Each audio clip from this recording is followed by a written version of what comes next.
Coach, I mean, I thought last year was a really good season for you guys. Yeah, it was. I think that having lost what we lost the year before, there was a lot of questions about the direction of how we were going to do, and when you lose a piece like Chris, you just don't know, right? You don't know. It was my first year, so call it imposter syndrome. I was nervous, how we were going to do without Chris, and I think from my perspective, I thought we overachieved again. Yeah, I mean, there were so many things about that last season to me before we talk about this season that were key.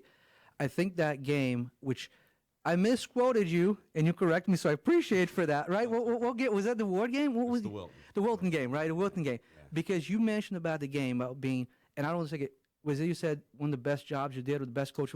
How do you feel about that game? Because I want to go back and talk about that game. Yeah, so I think, when people think about the first 2 years and they think about what game is the one that you think most, everyone goes to the Ward game the first year, right? Right. It's a semifinal game, and you go in there, and a lot of that was just momentum and just a rush, and the game just kind of took on a life of itself. Right. And not that I didn't do much, but it was, I remember saying at the end of the game, like it was just the kids that just fought, and they just did what they needed to do. I know you're not giving stuff credit, but I want to stop. So that time I was key. But let's go ahead. That time I was key. Yeah, we talked about last time. Go ahead. No, it was good. But this year, I thought Wilton was a very talented team, and they were big, and we had kind of gone through a little bit of a tough spot there. We lost 3 in a row. We lost to Norwalk. We lost to St. Bernard. Then we lost to Norwalk. Then we lost to Stanford, and we were 5-4. We won a couple games, but that was like our next big test. And being down 15 in the second quarter, and just our offense, our team, we're going to talk, I'm sure, a lot about Sam this year, was a huge focal point of he was probably averaging 24, 25 the first 10 games of the year. And then for them to kind of take him out, and for guys who typically, have been role players to step up, and then that coupled with the youth that we have to come back and win that game, to me was, it just said that I feel like we can accomplish almost anything. So it was incredibly rewarding, and you saw that in the interview. Yeah, it was an incredible game. From 10th point of coming back and doing that.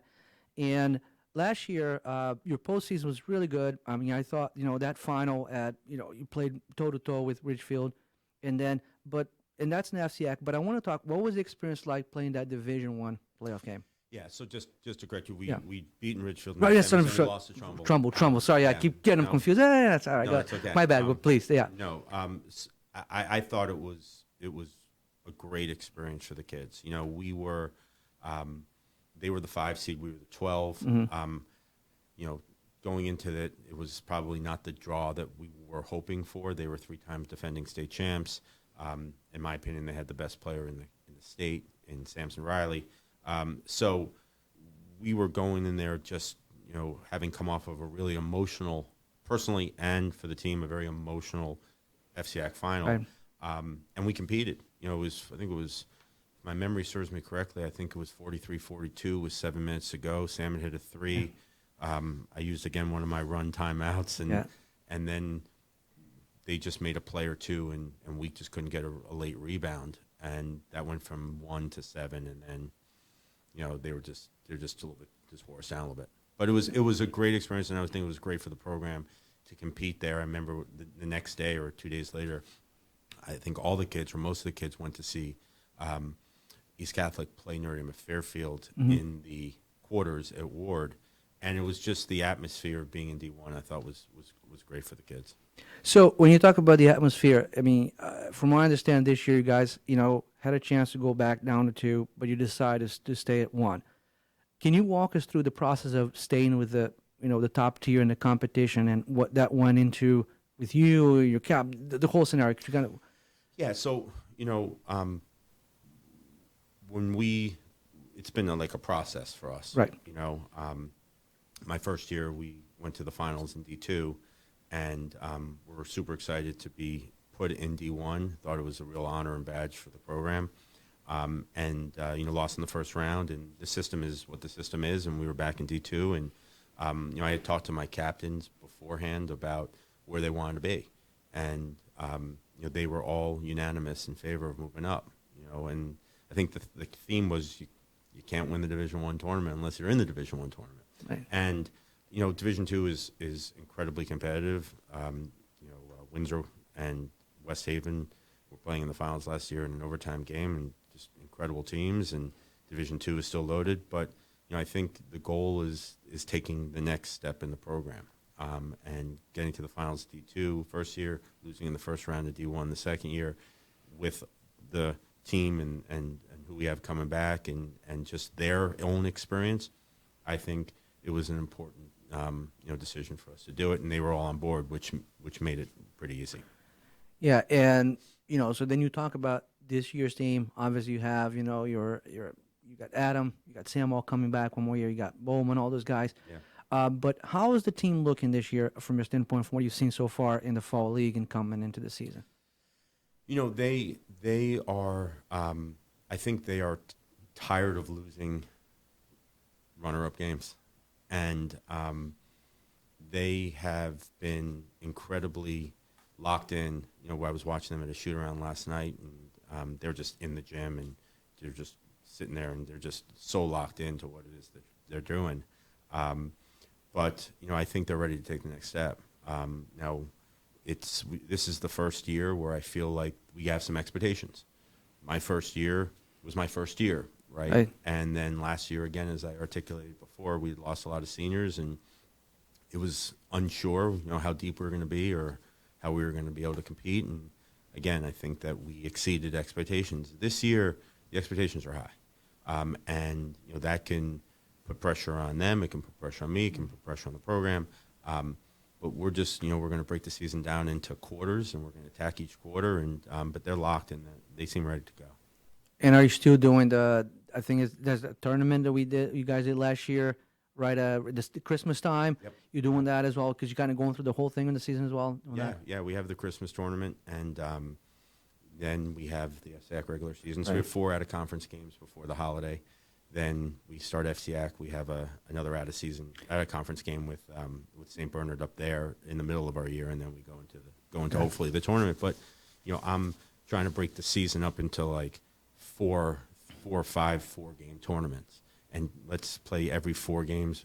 Again, with expectations high. I just want to.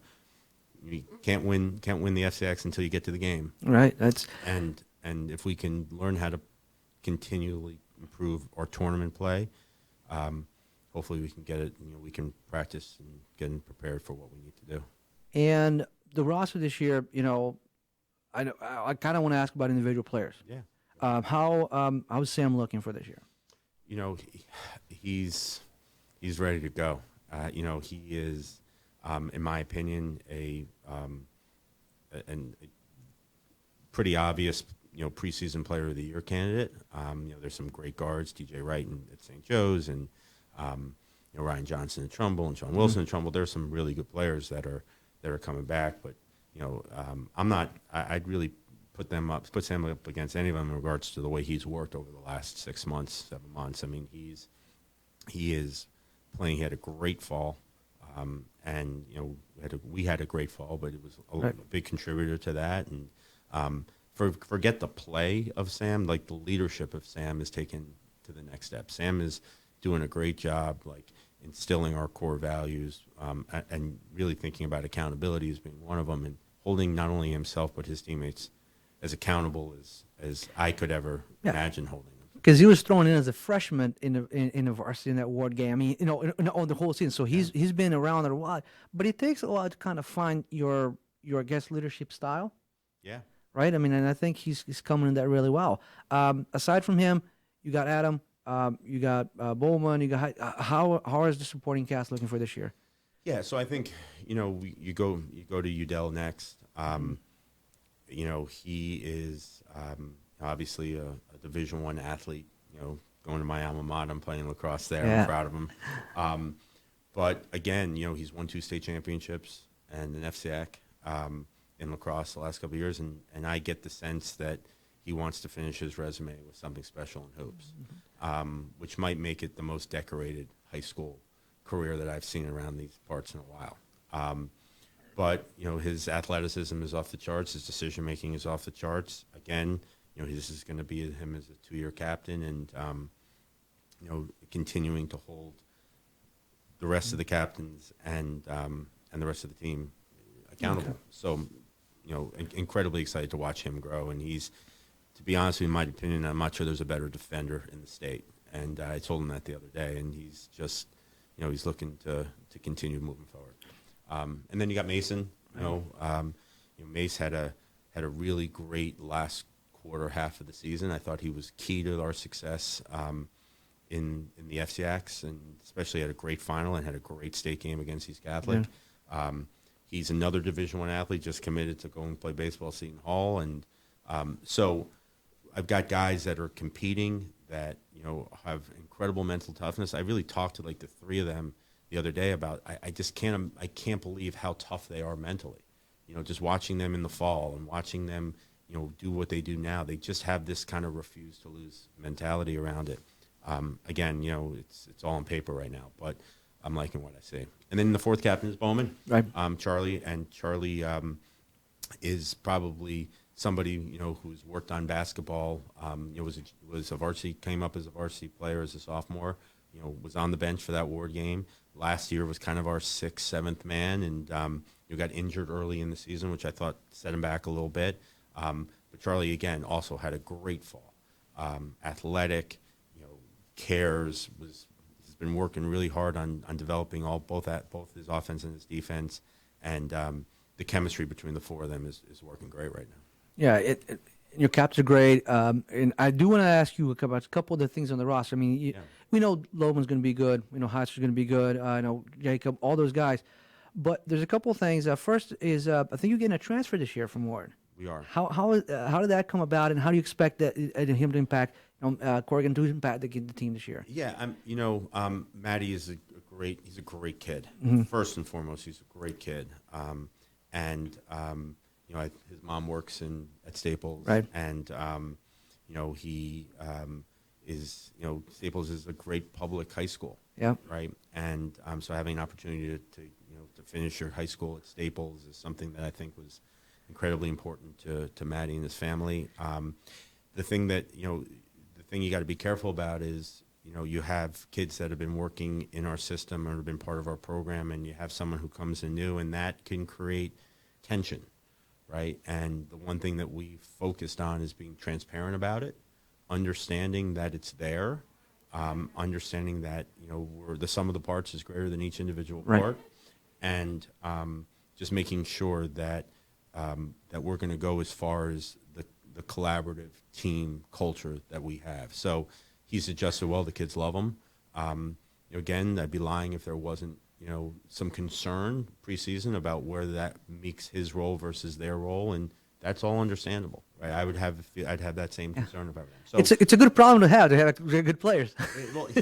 Yes, yeah, it is. It's a great problem to have, but at the same time, it comes with some challenges. Yeah. And those challenges are incredibly important. And I'm always a firm believer that, like, you're talented enough to win 5 games. You're not talented enough to lose 5 games, and then it's about those middle 10, right? And that 10 is about culture and about commitment to one another, working hard and supporting your teammates. So that's where kind of my focus has been. And you also have another player that I think was not on your roster for the last couple of years as a senior coming up now, and he's a big guy. I'm drawing a blank on his name right now. Yeah, so we have a couple seniors so right now. My whole point with that is like how kids are just coming back to the program and what you're doing. Is that? Can you elaborate on that a little bit? Yeah, I mean, winning, we've won.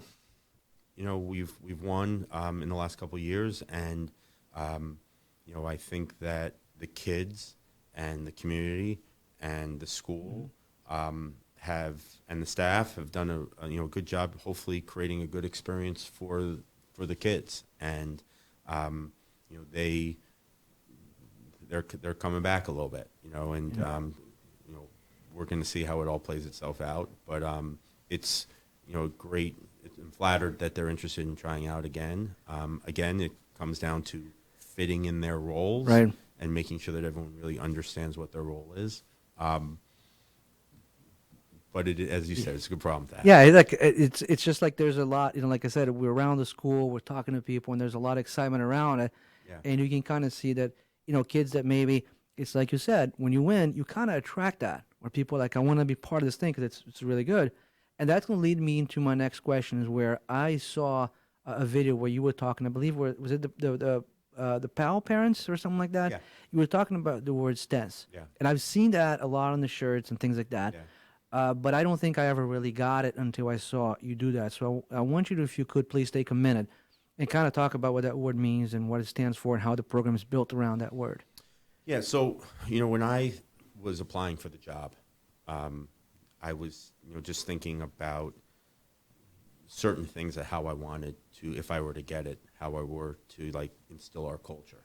And, thinking about my own experiences, simplifying everything into a few rules that we only hold them accountable to those few rules is kind of how I thought about it. Having your core values. Now, my sons make fun of me about stance because it could appear to be somewhat corny in regards to what it, the whole idea of it, and we break every huddle with it, and it's on the back of their jerseys. And, Right. We're coaching the 8th grade team this year, or my varsity staff is, and it's on the back of their jerseys. But it has two main meanings. It has a core values meaning, and it's an acronym for, spirit, transparency, accountability, noise. We want a loud gym. A quiet gym is a losing gym. Communication, right, and conditioning, and then everyone's equal. So equality, making sure that, should say everyone's not equal, but everyone's valued equally. Yeah. And that is something that we always talk about from a core value perspective. From a basketball perspective, it is very distinct 6 meanings that we talk about before, and it goes on the board. I wrote the same 6 words on the board, or same ideas on the board before every single game. I talk to them when I'm texting them, or when I'm communicating with them during the off season. Talks about S, which is shot selection. We take good shots. T, transition, we want to run, but we also want to make sure that we get back on defense. A, which is assist to score, meaning we share it down here in Westport, right? We share the basketball, and it's very important that we do that. And, there was a very famous quote by Pat Riley, who once said, "There's no rebounds, no rings." So no rebounds. So we have been undersized at times, with the exception of Chris. So we got to make sure we rebound the basketball. C is charges. Everyone knows that Yep. my Nick was a master of that last year, just diving all over the floor, getting hit. Nick was Ethan Kukir the year before. Udell does a great job of taking charges. We're getting it to be more culture, and then E, we play off of 2 feet, so execute off of 2. So those 6 phrases, words go on the board. We talk about those things. We grade ourselves on those things, and so far, it's been keys to success. So we talk about stance games. That we have a stance practice. Is this a stance culture? They bought into it, which is great, and it honestly simplifies. It makes my life a lot more organized, because my head doesn't go into 17 different places trying to think about, okay, why didn't this work today, or why didn't that work today, or what we need to do in order to improve. I really, my staff and I sit down. We say, okay, were we able to accomplish what we try to accomplish with those 6 things? And most of the time, if we have, we won. If we haven't, we've lost. Yeah, and the kids might say it's corny, but I have a good experience with that. I love what you're doing, is because, a lot of stuff we do PrepZone, I always end with be kind, be positive, things like that. And the other day, I think it was Adam from football said that there's a kid, and I'm not going to give him away, but he said he's in college right now, and he still thinks about those 3 words because he heard it so much that it just sticks with you. It becomes second nature. It becomes part of who you are. So having those core values is important to a program. I think there's things that I think about. I really attribute to a lot of the success we've had so far, and it's them buying into it, us kind of thinking about and coming up with those words, but it is simplified the goal and the mission. And I agree with you. It's something that I've repeated so many times that those are the things that we value. Yep. And hey, if you stand for everything, you stand for nothing. So you got to stand for something. So I love that. We've worked with it. Yeah. Thanks. And just picking back off that, I really feel like you kind of like the basketball is kind of becoming a program bigger than just Staples as you're working in. Like I said, I saw the video. I see Pal does a lot of stuff. In your last 2 years here, what do you think has really worked, and what are you looking to improve on the integration of the younger kids with the high school kids? Yeah, so I think that we have done a really good job of implementing these core values into the high school, and kind of establishing that foundation at Staples about what we want, what we're looking to be, the crowds, the junkyard, everything that. Which I we've love the done. junkyard word, by the way. I use it all the time. Yeah, I mean it's been something that has, I think, improved the culture.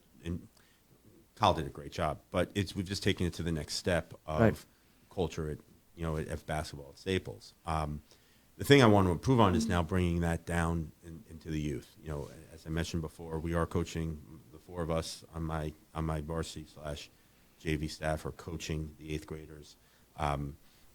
Coach Pickens is the director of coaching for the boys at the youth level. So bringing our philosophy to the youth, I think, is where we just want to make sure that we're continuing. We just ran a practice on Monday night, and I said to Pick at the end of the practice, I'm like, it was like we just ran a varsity practice. The kids, the drills that we do, the methodology, the comments, the enthusiasm, the energy was great, and I think it will hopefully just continue to set them up for successes and consistency as we move forward, because now it's about consistency. Right. The thing I was so admirable, or I admire about Coach McClellan at Ridgefield is yes, you drive to get to the top. You have drive to get to the top, but your ability to stay at the top for as long as you had is really hard. It's really, really hard, and I think it's even harder than getting there at times. So if we can implement and integrate what we're doing there, and it works in the youth, and then we just get better and we get consistent, then I think we really got a program. Yeah, because I mean, we're not a choice school, right? I mean, you're going to get the players that come from the program. So the earlier you start work with them and implement those values, the better off you're going to be. Yeah. And also, I think it makes the program reachable, right? Or maybe like relatable, right? So you're not just sitting on your high horse waiting for people to come in. You're kind of there day to day with these people, and that's something. Yeah. It's we've gotten to know them better, right? It's always a challenge because basketball's one of the few sports at Staples that's a pretty decent sized cut sport, right? So it's hard. You're building relationships with kids, and if you have 5, 6 a class, It's a good point. I don't know. Yeah. If you get 6 a class by the time you're done, that's a lot, right? So, but to me, it's not about whether you're playing at 7 o'clock or at 5:15 or at 4 o'clock at the high school. When you're a young youth, it's about teaching them the values of what good basketball looks like, and what good chemistry looks like, and what good culture looks like, and then it's up to them to kind of take it from there. And from a standpoint of coming into this year, and I always like to talk about what's successful here, successful here. Then I think you touched on that. You said, so you go to the Division II final, you play a Division I round. Are you looking this year as like, is this like advancing in that tournament, or just being more competitive? How are you handling this year versus last year? Now your second year in Division I. Yeah, I mean, my goal every single year, we talked about, like, we're going to break this season down into small parts, Right. and kind of see how we go. The first goal that we had was to have a successful fall, and we did. You won the tournament, right? We Yeah. did, yeah. So we had some success in the fall, and now we're focused on the Christmas tournament, and leading up to that Christmas tournament, we're at Pomperog, and then obviously getting through the FCX season and hopefully qualifying for the playoffs, and then going into state. I think we can play with anybody in the state. I do. I saw it this fall. I see it in the work ethic with the kids. We showed, I think we proved to ourselves that even losing at East Catholic last year in a tough environment, that we can compete. We have to fine tune some things and tweak them and get better, and continue to to up the level of coaching and accountability and all the things that we talked about with Stance, but I'm not here to lose. Yeah, I wouldn't expect you to beat. I think anybody is right. I remember having Adam earlier this year, and he said that somebody from the administration came to him and said, "If you go 7-3," he goes, "I'm not going 7-3. I'm winning as much as I can." Right? Yeah. That's you have to want to win these games. And bottom line, that's how you go into it. Yeah, you do, but you can't win these games on November 20th. Right. You can't win them on November 20th. It was a war to get to where we were at Trumbull, versus Trumbull last year, and the ups and downs of the Jaylen Brown 50 and the tough loss at Stanford, and then Trumbull coming in and beating us, and then us, having some good quality wins, a buzzer beater basically at St. Joe's. Like, it's a process, and with the success that we've had and with some of the returners, expectations, as I mentioned, are high. And my goal here is really to shorten the time horizon, right? You can get very anxious and feel a lot of pressure thinking about March 16th at Mohegan's Sun. So I'm confident in our group. They're a fun team to coach. They now have had me for 2 years, so I think they understand the system and understand those core values and basketball values more. But we got work to do. Yeah. In these 2 years, what has maybe like the biggest lesson, was the biggest surprise you've had in coaching this high school now for 2 years? The biggest lesson that I think that I've learned is that the kids are way smarter than I thought I'd give them credit for. The kids get it. They know when you're not being authentic. They know when you're piecemealing it together. They know when you are, they get it, right? And you're not going to fool them. So empowering them, right? We talk about this year, talk about last year too, but becoming more player-led and teaching them how to be player-led and their ability to pick that up and adjust to that. Again, they've run these captains practices without me there, and they've just been, I've gotten texts from them, they've been phenomenal. So that's been, you think you have to really coach them. You just have to direct them. If you direct them in the right way with a lot of enthusiasm, they'll lead themselves. Yeah, and it's interesting you said that, because I almost feel, I do feel like being a high school coach, you're not like forming players. They already have their skills. They come in, they're kind of ready basketball players. So you're working on fundamentals and teaching them X's and O's to kind of your style. But, is there a medium there to where, you still want to input your fundamentals in them, or are you just really kind of being a motivator and kind of guiding them through games? How do you manage those two aspects of someone like a Sam or Adam that, that you got Division I athletes in your squad? You mentioned you got 2 or 3, 4 of them. How do you manage, egos is not the right word, but all those, strong male athletes into that? Sam and Adam, Mason, I'll use those 3, Bowman, we have a lot of other kids too, Lohman, Hire, they're Corrigan. I mean, they are better basketball players than I ever was, ever. And that's something I've been very careful about, which is kind of why there's 2 things that I focus on with them always. We always focus on those 6 things from an X's and O's perspective, from an inside the lines development perspective. It's about, okay, Sam, was that a good shot or wasn't that a good shot? Adam, could you have taken the charge there? Mace, are we rebounding the basketball? Bo, are we running to the rim the way we need to run to the rim? Those things are the X's and O's, right? I'm not necessarily focusing on Sam's hand angle when he's shooting the basketball.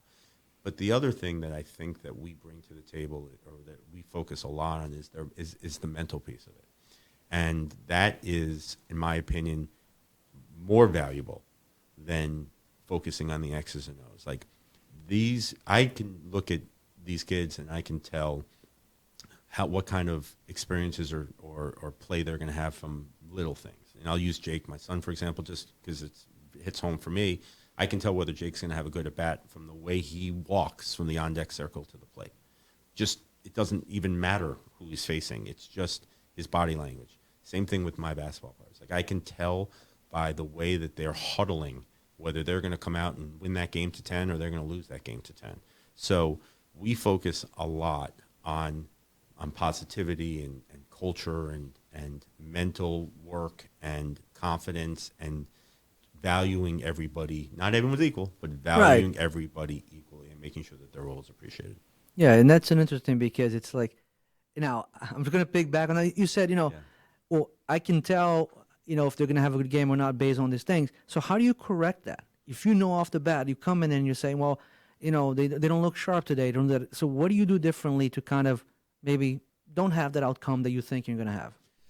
A lot of it, like, I'm not a miracle worker in regards to in regards to correcting it, but I think a lot of it is just pointing it out. I see. A lot of it's just pointing it out. Like, they are smart enough to know that they need to fix it or they get it. A lot of it's just looking in the eye and being like, we're not here right now, right? I'm not qualified. I don't have the skill set to fix them in the given moment, but they do.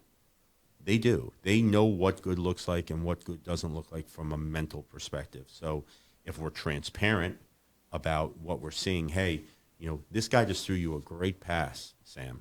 Adam just hit you on the button for a 3. Why did you not go over and give him a high five? Like, why are we running back on defense and not acknowledging the fact that he did that? Again, those two are tight, so that's not. Right, I'm right. just using it as an example, but it's about just acknowledging, like, living in the present and acknowledging, like, the feeling that's going on in that given moment with that, right? Mm-hmm. And not shying away from it, not being afraid to say, Mace, like, you just missed it because you're not right here right now, and that's something that all of them struggle with. All of them struggle with. We all do, right? And that's something that we talk about. Hopefully they learn from each other, and hopefully they understand that they need to pick each other up in regards to that mental aspect. If they can do that, that's all good. Does that happen because listen, I love that, we have so many athletes play multiple sports, right? And right now, we said it just a minute ago, Yeah. you have, kids, Adam's going to play lacrosse in school, Mason's going to pitch, Yeah. and then you probably have Sam who's going to play basketball. Yeah. But do you treat them differently, because maybe basketball isn't their quote unquote main sport? And how do you see that playing into as a positive or negative to the program? So it's just understanding what their strengths and weaknesses are. I'm not sure I've met a kid who's as much a competitor as Udell. Like, he just competes. From the time I watched him, he was on the soccer field at 5 years old. Like, I remember getting beat by him a lot. he just competes. Yeah. Mason getting the final out in the state semifinal game against Ward. When being called upon. Just watching guys. Austin Heyer, who we haven't even mentioned, who's a sophomore, who is, had a great fall, and I think is going to really be a good contributor for us this winter. I'm sure I'm missing kids, but it's about finding their strengths, understanding what they do well, and really putting a point of emphasis on making sure that it's not, okay, we'll fix this, right? It's Udell has got his strengths and he has his weaknesses. Sam has his strengths and his weaknesses. Mason, Bowman, Corrigan, they all have their strengths and their weaknesses. Kukir, whoever it is. But it's really figuring out a way to harp on their strengths and maximizing their strengths. And then, someone else, hopefully their strengths balances somebody else's weaknesses and it works well.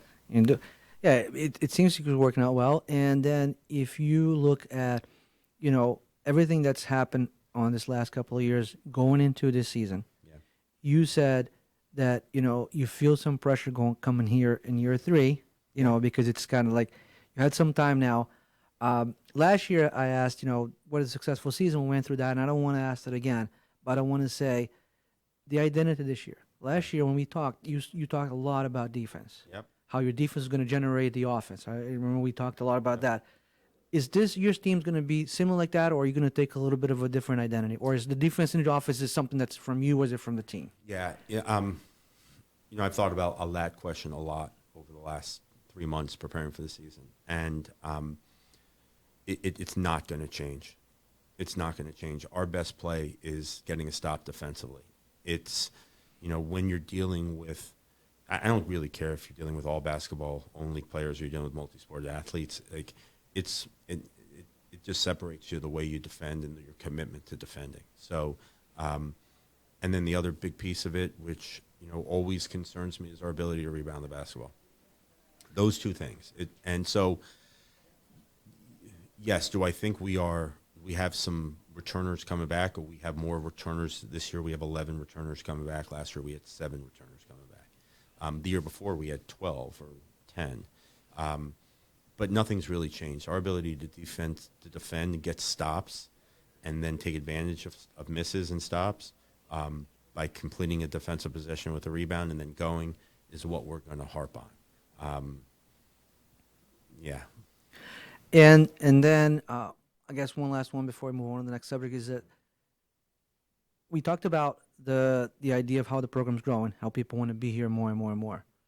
What are you looking at from a coach to a player perspective of someone who's like, maybe someone who's on your squad right now and wants to get more playing time, or someone who's not on the squad is going to try out in the next few weeks to be here. What are you as a coach looking for in players to be part of this program? Yeah, so I think we've gone through, this will be our 3rd tryout, and the thing that we always talk about in our coaches' room, and that I try to articulate, it's not necessarily the best 20 to 24, 18 to 22 kids that we take, the most talented kids. It's, again, it goes back to who's going to fit in their role, right? So Andy Cerrito is a prime example of that last year. And he was a senior who came back to I don't think he even played a minute of high school basketball, maybe as a freshman, and then came back as a senior and tried out. But Andy was a glue guy, culture guy. He was a senior. He had experience. He had to gain the respect of some of our better underclassmen, and was an absolute, incredible, impeccable leader for what we needed. And when Andy spoke, people listened. So was Andy the most talented basketball player at Staples? No, but we wouldn't have accomplished what we accomplished if it wasn't for Andy Cerrito. So it's a puzzle, Steve. I see. It's a puzzle, and you're trying to put that puzzle together. There's a lot of thought around underclassmen versus upperclassmen, and continuing to develop people, or do you need, are they ready to compete in the gym with some? I wish I need a quadratic equation to figure out how to do Yeah, this, because it's not easy. I always feel like, at all sports, at all levels of high school, it's like you always look for someone to replace someone you got playing right now, right? Yeah. It's tricky because you always, you put in these teams together where you're like, okay, well, next year they're not going to be here. How do I replace them, right? So you're always thinking like that. Yeah, it's always, you want, I'll never forget, the way Adam was going after, and Sam was, both Adam and Sam going after Rothy and Charlie's role when they were sophomores and freshmen. There's just a hunger that you can't replicate when you're an upperclassman, they force the upperclassmen to compete, and that I thought brought the best out of Charlie and Gavin in that year. So,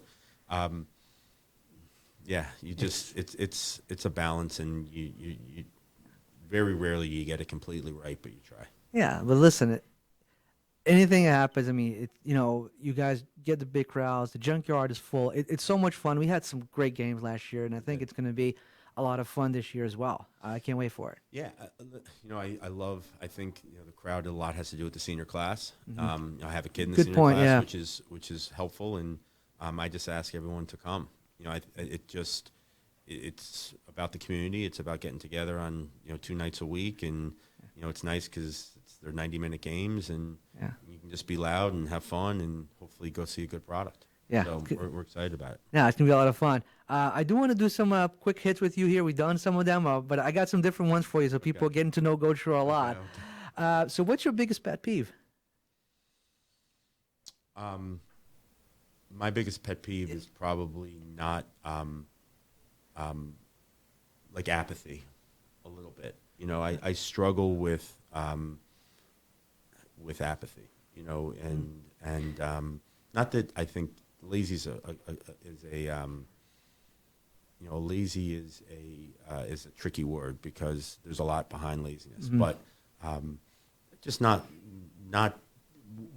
fear of failure and not giving it your all because you have fear of failure, and that I think leads to apathy, and that to me is a pet peeve of mine. Yeah. That's a big insight of how to make that team. That and challenge and deep challenge twos. That's another big pet peeve of mine. When we start shooting challenge twos from inside the 3-point line, I start to lose my mind a little bit.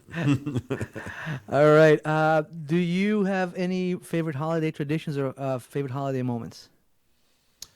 So I'm looking forward to Thanksgiving. We hosted Thanksgiving. We did our house and hosted Thanksgiving last year. We're actually going to Boston this year. So Thanksgiving's a big holiday in my family. So I'm super excited about it. Awesome. When you're growing up in school, what's your favorite subject? I don't think I ever asked you that. I was a math guy. Yeah, Okay. I was a math guy. Numbers kind of came easy to me. I think I always wanted to be a high school statistics teacher. High school statistics teacher. I like that. I did. But life path took me in a different direction. Yeah. But yeah, I was just numbers guy. So you like statistics? That's what you're thinking. I love it too. Yeah. I think it's a lot of fun. Yeah. I did it great. They review a lot of stuff. I'm sorry. They review a lot of stuff. Yeah, They do. They really do. They do reveal a lot of stuff. So, what's your favorite board game or video game? So my kids will laugh. I'm not a video game guy at all. I think growing up, I think it was probably,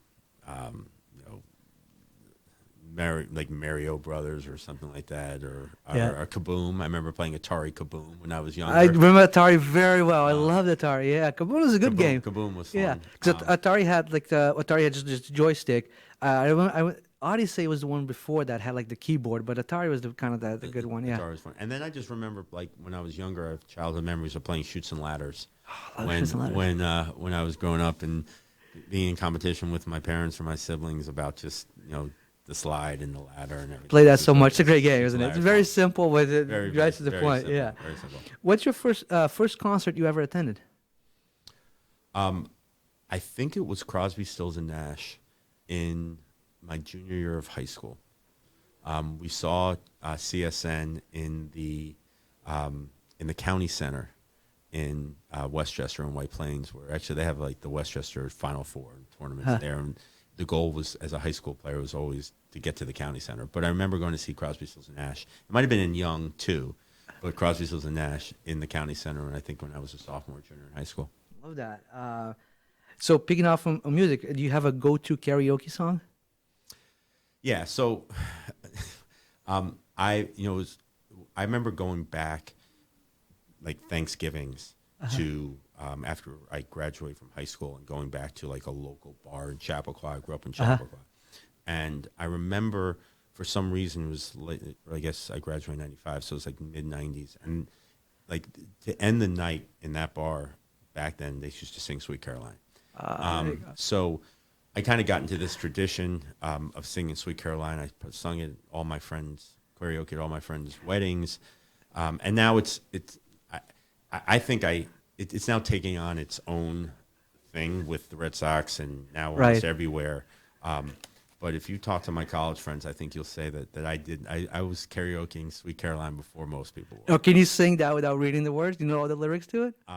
Probably. I do. I probably put me on the spot right now, but I know the lyrics. Because it seems like every part you go to, at some point people get play that song, right? Yeah. And you kind of muffle through everything, but then you just the main line you hit. Yeah, you do. No, I know the lyrics. Don't put me on the spot now.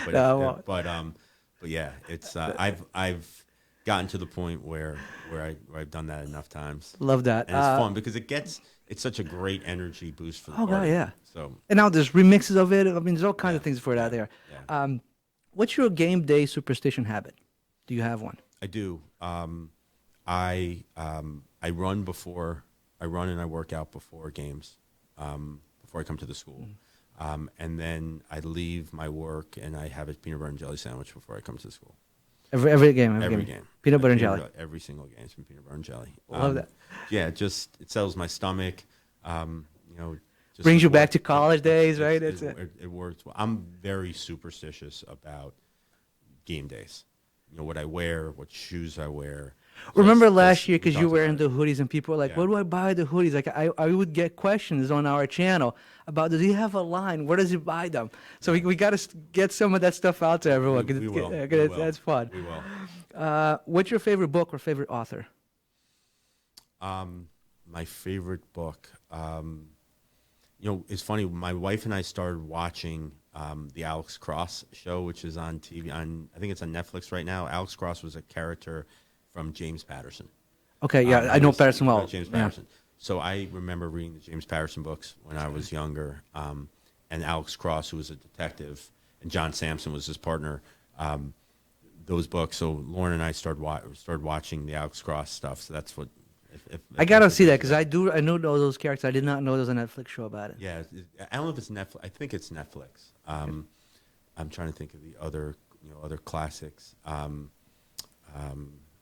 Yeah, I mean, a lot of time now I'm reading a lot of like just autobiographies and nonfiction stuff about coaches or about there's this great book that I just read recently called The Go Giver. There's some good stuff out there that I'm reading. A lot of the stuff to help with leadership here at Sure. either my job or what I'm doing. Yeah, well, that's Yeah. amazing. What's the best basketball moment you've ever witnessed? The best. I'm sorry. Basketball moment you've ever witnessed? The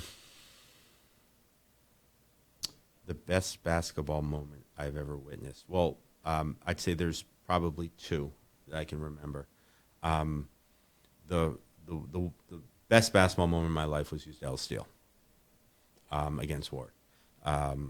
It was just not knowing what was going to happen in that game, and for him to make that play at that moment as a sophomore, and just the IQ that was necessary to make that play and just bring us back after the roller coaster of that game is a moment I'm just not sure how I can top that.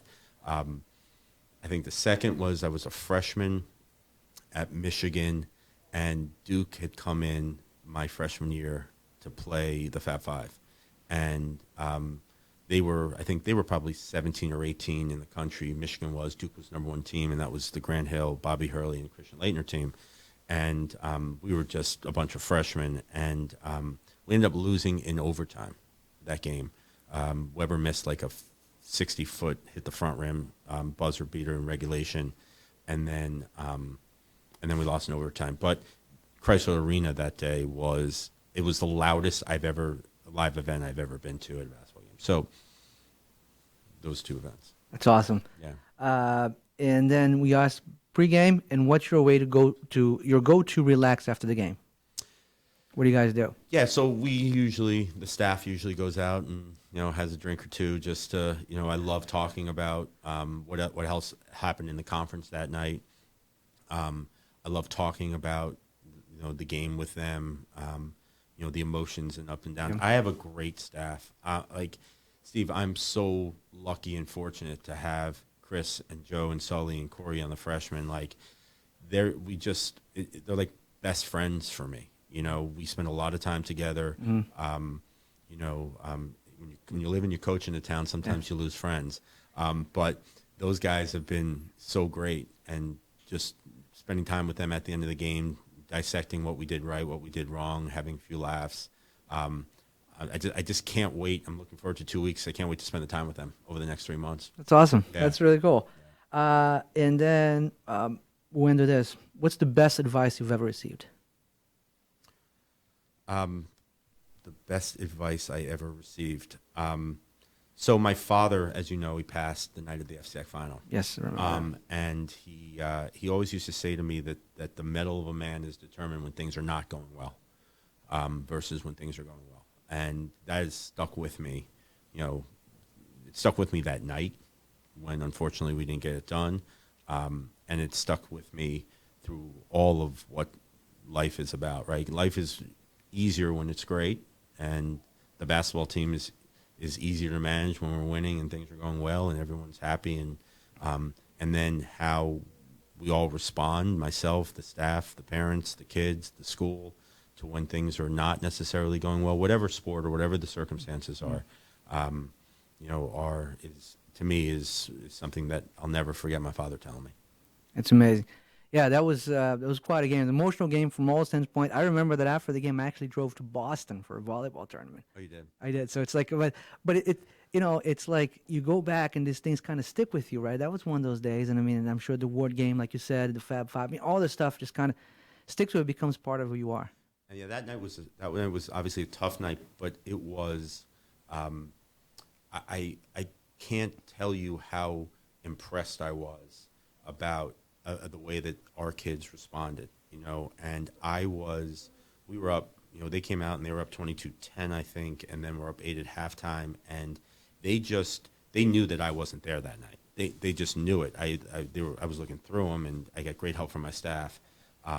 They battled and they fought, and we were just a play or two short here, but I'll never forget that. And then 3 days later, for all of them to walk into my dad's funeral service was just, I kind of just lost it. It's, my dad used to say that you just have to show up and help the moment that people need. Can't do it afterwards, right? I mean, that's the moment that you needed them and they showed up, and that's it's asking a lot though from 15 to 18-year-olds. Yeah. Like I was contemplating whether to tell them or not to tell them before the game, and I'm transparent, and I wouldn't be living up to my core values as stance in the T if I wasn't transparent with them in that time. And they were great. They got it. Again, the assistants cleaned up my mess a little bit, and they just went out and balled that night, and they were champions. I don't care what the score said. They were champions that night. I agree. And I remember from my standpoint, we didn't do a post game. I just kind of said something you don't remember, but I remember walking to the players, right, and I made sure I talked to each of them. And you could see that they were kind of they were disappointed in the game, but they almost kind of they felt like they let you down. I kind of got a sense of that more than themselves, right? And it's and it was really emotional, but I loved everything I saw about the team that game, no doubt. Yeah, it was, they didn't let me down. I know they didn't, but let's just clarify that they were awesome that night. Yeah, they were. And again, I feel like there were a couple things that didn't go our way late, and that happens. It's basketball. Losing is sometimes a really, really great thing. Mm-hmm. I think it was in 2004 when the Red Sox won, the losing made the winning so much better. Being a Michigan fan, watching that game 3 years ago when we finally beat Ohio State after 12 years, it was euphoria, right? So, again, I think they have some drive and they have a little bit of a chip from what's happened in some of these championship games recently, but we got to break it down into small sections. I can't wait for this year. I think it's going to be phenomenal. We'll get the junkyard going again. I hope so. Yeah, it'll be a lot of fun. We'll be around, Coach. Again, I want to thank you not only for today, but you guys are such a big part of what we do at PrepZone. You guys are always willing to do a post-game interviews and things like that. So I really appreciate it, all that stuff that you guys do. And thank Steve, you. Listen, thank you for what you do. The kids. We've talked about this offline and in these podcasts, but the kids love you. I appreciate that, they and I love them. They love you. No, they do, and you can tell where it comes from. It's 100% for them, and the school's lucky to have you. They really are. Well, I appreciate it, and same with you. You guys have been doing you're building something really special here. We'll be together for hopefully a lot more years. I hope so. Thanks, Steve. Thanks again, Coach. Right.